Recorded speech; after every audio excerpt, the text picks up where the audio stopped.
Hello, I'm Momita Bakshi Chatterjee, and joining me today is Microsoft Vice Chair and President, Mr. Brad Smith. Sir, many thanks for speaking to PTI. Let me start off by asking you about the future of AI as it gains more traction. What is the next thing for generative AI, conversational AI, and artificial intelligence in general? I think we're going to see generative AI in particular continue to get better. We're going to see it infused in more products. I think it will increasingly have a positive impact in everyday work and everyday life. Doctors are going to be better at diagnosing diseases. It'll be a digital tool, a digital tutor for students, for families.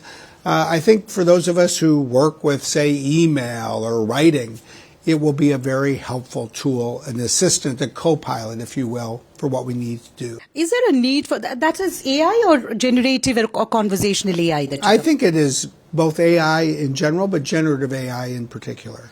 Would you say there is a need for international regulations around artificial intelligence?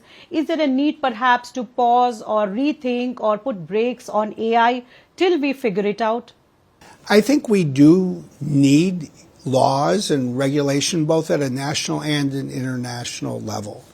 Like most technologies, whether you're talking about airplanes or automobiles, all these things profoundly improve our lives, but we need to keep them safe. We need to make safety a priority, and that does require that kind of law or regulation.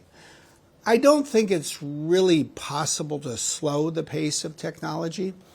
So I don't think the answer is to ask the technology developers to slow down. I think the answer is to ask those of us who really implement controls, safeguards, and laws to move faster. And I think that, quite rightly, is one of the big topics of 2023. How do you see the digital regulations shaping up in India? The Parliament has approved the Digital Personal Data Protection Bill, and consultations will soon start on Digital India Act. How do you see the regulation or the legislation in the digital space in India?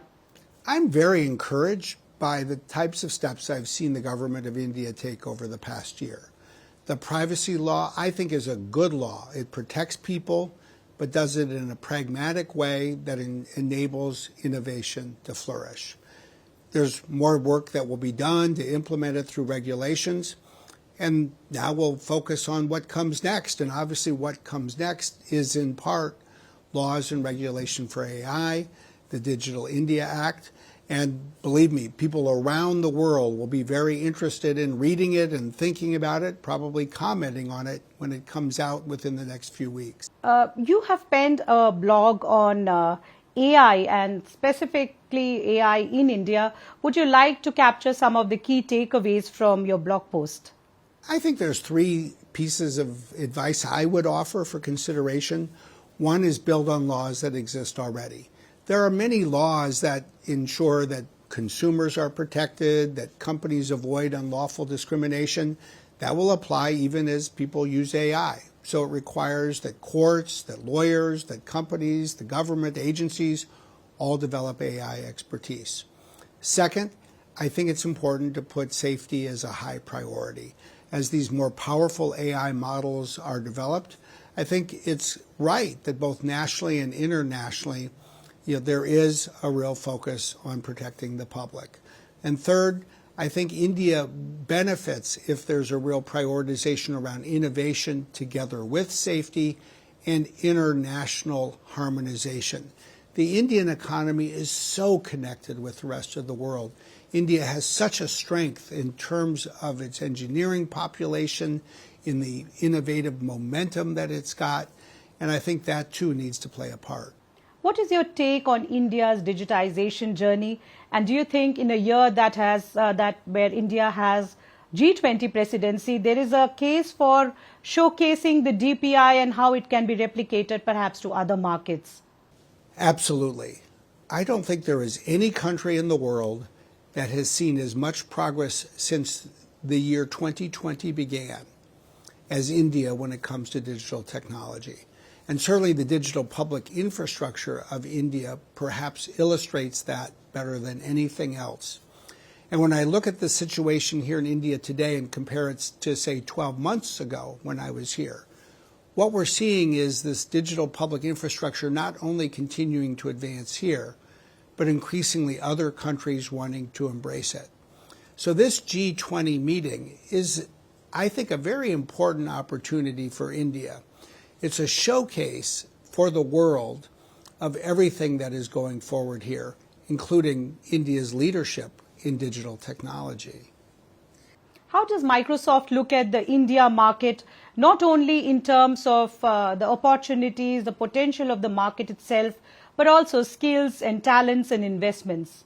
Well, when you think about Microsoft, India has become one of our most important countries, not just for customers, but for employees and for talent.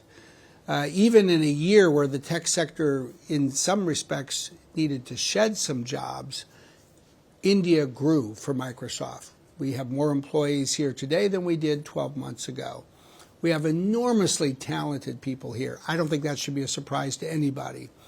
India is adding more engineers every year. It is adding more talented engineers every year than you will find almost anywhere else. So therefore, would you continue to invest and hire in India? Oh, I think that's a foregone conclusion. We are absolutely committed as a company to India. I wanted to ask you about this tech slowdown, global tech slowdown that we are seeing, a spate of layoffs in technology companies. How long do you think the pain is going to last? Well, to me, the right way to look at what has happened in the tech sector this past year is to think about the pandemic and how it created, in effect, a bit of a tech bubble. Growth accelerated. I think at the time, everybody across the sector thought that this was going to be a new and sustained pace of growth, when in fact, to some degree, it pulled growth forward. And then as we came out of the pandemic, we saw ourselves come out of the end of the bubble.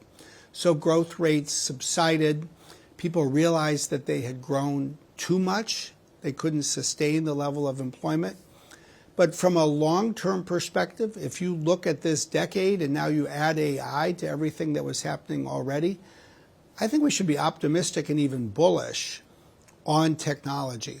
Now it's more capital intensive, it's more GPU or computationally intensive than it was before, but people matter. We're going to need more talented people. We're going to need to help talented people develop new skills, because I think AI will put all of us into a position where the path to success really involves, in part, mastering our ability to use this new technology. There are many voices, and the conversation around risks of AI is growing. I wanted to ask you, do you think the gains or the benefits of artificial intelligence will outweigh the potential risks? I'm optimistic, but I also think that we need to embrace the enormous responsibility that we have. I think AI can do more good for the people of India and the people of the world than any technology advance of our lifetime. But every tool can also be used as a weapon. That's a point we've often made, and we have an enormous responsibility to get this right. And I think we should get up every morning and look at both sides of that coin in a very clear-eyed way. If we do that, if we think broadly, if we act with determination, we will serve humanity well. That actually has to be, I think, our first priority.